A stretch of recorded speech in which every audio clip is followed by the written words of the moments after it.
The living room was alive with warmth that night.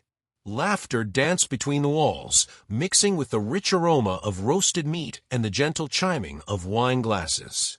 Around our grand dining table sat everyone who mattered: family, close friends, all gathered to celebrate Lily and my anniversary. Everything looked picture perfect, like a scene from a beautiful postcard. The conversations flowed like wine, stories were shared, and smiles were genuine. I watched Lily moving gracefully between our guests, her eyes sparkling under the chandelier's light. She wore that stunning blue dress I'd bought her last month, the one that made her look absolutely radiant. For years, these gatherings had been our tradition. Our home had always been the heart where everyone came together for special occasions. Tonight felt no different, or so I thought. The evening was unfolding exactly as planned, with every detail carefully arranged. The table settings gleamed, the food was exceptional, and our guests seemed genuinely happy to be there. But sometimes perfection can hide the deepest cracks. As the main course concluded and conversations began to settle into a comfortable rhythm, Lily gracefully rose from her seat. She held her wine glass delicately, that familiar smile playing on her lips, the same smile that had captured my heart years ago. "I'd like to raise a toast to our beloved husband," she began, her voice carrying that musical quality I once adored. The room fell silent, all eyes turning toward her with anticipation. To his incredible patience, the way he endures my sometimes difficult moods with such grace. A few chuckles rippled through the room. To his remarkable generosity, how he happily funds my little shopping adventures and whims. More laughter followed. And most importantly, she paused, her smile widening, to his dedication to work, thanks to which I can spend quality time with my friends without any interruptions. The room erupted in laughter and applause. Everyone raised their glasses high, seeing nothing but playful humor in her words. They clinked glasses, made cheerful comments, and the celebration continued seamlessly. Everyone laughed, everyone except me. While others heard an amusing, loving tribute, I caught every carefully chosen word exactly as she intended. This wasn't just teasing, it was a calculated message, wrapped in the disguise of affection. Each phrase carried a hidden meaning that only I could decipher, a secret communication meant for my ears alone.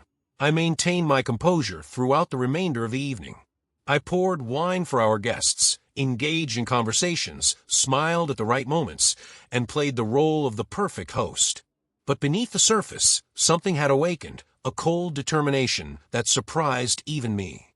The next morning, after Lily left for her yoga class, I made a decision that would change everything. I drove to an electronics store and purchased several small, discreet cameras. The salesperson explained their features with enthusiasm, completely unaware of my true intentions. That afternoon, I carefully installed the devices throughout our home. Hidden in picture frames, tucked behind decorative objects, positioned to capture every corner of our supposedly sacred space. I downloaded the monitoring application, tested each camera's feed, and ensured everything functioned perfectly. I also connected a recording device to our landline phone and modified my work schedule. Suddenly, I had flexibility I'd never possessed before, the ability to come and go as needed, to be present when necessary. For 3 days, nothing unusual occurred. Normal routines, predictable patterns, ordinary conversations.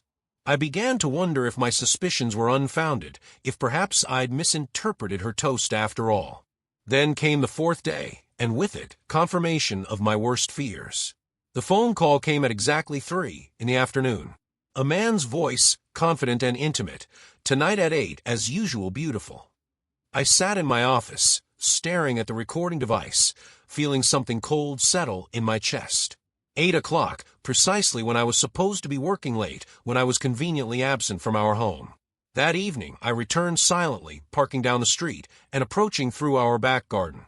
Through the slightly open bedroom door, I saw Lily standing before our mirror, adjusting her hair, while laughing into her phone. On our bed, our marriage bed, lay a man's leather jacket. I retreated as quietly as I'd arrived, ensuring she suspected nothing. Exactly 1 week later, we hosted another family dinner. The same guests, the same warm atmosphere, the same perfect setting. As dessert was served, Lily began to rise with her wine glass, ready to deliver another of her loving toasts. But this time I stood first. "Tonight I'll speak," I announced calmly.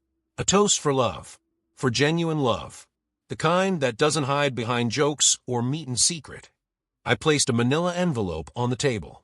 Photographs, phone records, message screenshots, evidence that painted a picture no one could misinterpret.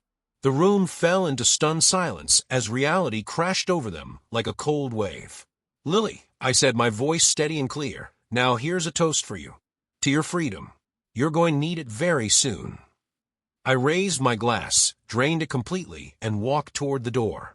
Behind me, I left only her stricken expression and the profound silence of our guests, who finally understood that some toasts reveal more truth than anyone expects.